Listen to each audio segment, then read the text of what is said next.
Welcome to my channel guys! This is Karshi at ngayon ang video ko ay tungkol sa Taytay Tiange Rizal. Ayan, matadaanan nyo ang Robinson Taytay, ang SM Taytay. At sinasabi nila na ang landmark ng Taytay Tiange Rizal ay ang Jollibee at ang 7-Eleven na ngayon ay nakikita nyo sa video. At isa rin sa landmark nito is yung McDonald's. Ayan yung New Taytay Public Market. Buong akala ko dun talaga, but actually hindi yon. Ito yun, yung papuntang McDonald's. Ito talaga yun. Ito yan, public market yan. At itong lugar na to sa public market pa rin yan. Mamaya lalabas tayo at makikita nyo yung pinaka-main na Taytay Tiange ng Rizal. Yan, ito na siya. Para siyang similar siya sa Divisoria, pero syempre mas malaki pa rin ang Divisoria.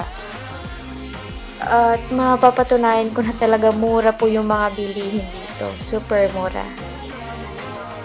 Pero syempre, try mo rin tumawad kasi may ibang medyo pricey or ayun, 'di ba? May 150.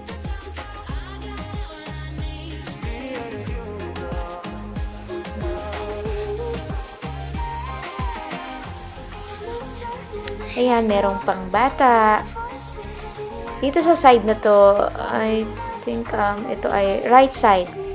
Mostly puro pambata. Medyo hindi ko, kasi ang alam ko may iba't ibang stall sila. May pangbata, may pangbabae, may panglalaki. So, hindi ko medyo na-review. Basta, inikot-ikot ko lang tong Taytay Rizal Tiange para magawan ko ng video. Ayan, ito. Ayan, halo-halo siya. Ngayon, dito sa pagtawid, may parang mga maong style. Ito naman, madulas yung tela niya, malambot. At ito, meron din pang bata. Ayan, mostly for kids. Ayan, pagpasok nyo dito sa talagang napakasikip. Actually, may mas masikip pa dito, doon pa sa kabila.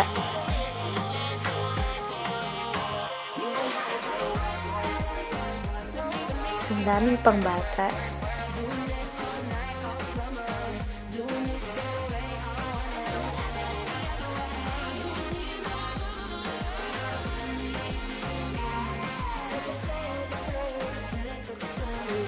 Actually, may mga stall pa na walang laman. Hindi ko alam kung closed ba sila or available space pa para sa mga nagtitinda. Medyo awkward mag-video kasi naiisip ko baka parang Divisoria to, baka mamaya may manghalbot. Alam nyo na, nasa Pilipinas tayo. Ayan. Medyo mainit nga lang. Hindi medyo, pero mainit talaga. Kaya, parang mas okay mamili ng maaga. Ayan, ito mga pambata. Nakita nyo yun? All items, 50 pesos. Wow! Ito, ang gaganda ng tops nila. Tops talaga. Dito, medyo masikip na ang hirap. Lalo na kapag tanghali, kainitan. Yan si ate, Pregi pa. Dito, may nagustuhan ako. Itong sando na stripe. Hindi yan, yung isa. Nabili ko yon for 50 pesos. Kasi ang lambot ng tela niya, parang sarap pantulog. At ito pa yung isa kong binili na color maroon, red maroon. For only 100 pesos. O, diba? Kung sa Divisoria yan, I think nasa 180.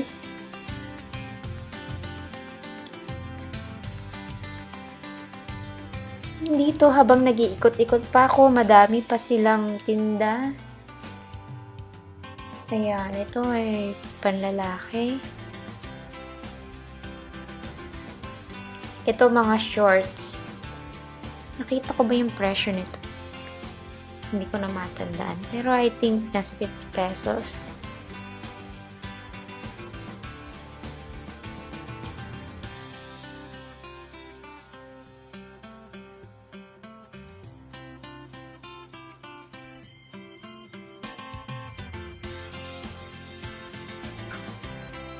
At ito, mga pants, may maong, may jackets. At kung ano-ano pa. Yan, dito bumili din ako. Magkano nga ba yung bili ko dito? 99? Or no, 90. I think 90 pesos. Mamaya sa ending ng video na to, sa pahuli yan, ipapakita ko sa inyo yung mga nabili ko. Medyo pagsisi kasi hindi ako nakabili ng madami. Kasi hindi naman talaga, hindi naman talaga Taytay Tiangge yung pinunta ko, pero dahil nandun ako, edi nag-video na ako, sayang naman. And then, kulang kasi yung time, kaya konti lang yung nabili ko. Ayan, meron din sila mga bags, mga palda. Hindi naman ako makabili nito kasi hindi kaya ng height ko. Baka maging kumot o maging gown para sa akin.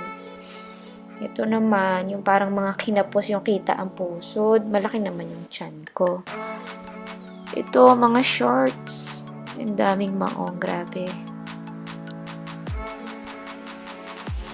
So, kailangan mo talaga dito, maaga ka magpunta para ma-enjoy mo ito. Ang dami na lang ganitong style ng damit. And then, bumili din ako dito yung light pink. So, ito ang nabili ko, yung maroon, red maroon. Ito yung top niya. Okay naman siya, medyo stretchable. Yan, meron siyang dalawang slit sa unahan. Maganda yung kulay niya, nakaka-blooming. At ito yung short niya na part.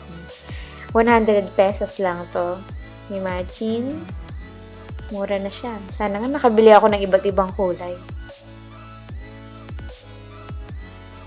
At ito naman isa, light beige. I think light beige. Meron siyang butones sa likod na pearl. Ito naman, light pink. Meron din siyang ang cute-cute ng butones niya sa likod. Mostly pang office yung binili ko. Maganda tong partner sa skirt or sa short.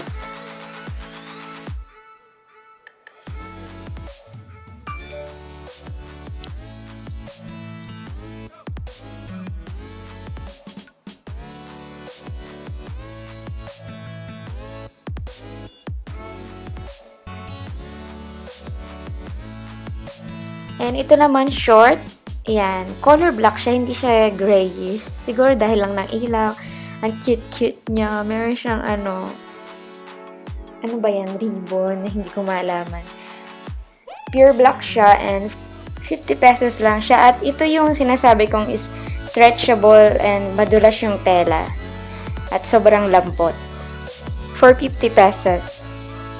And that's all for today's video. If you enjoy watching this video, kindly thumbs up and subscribe. Bye!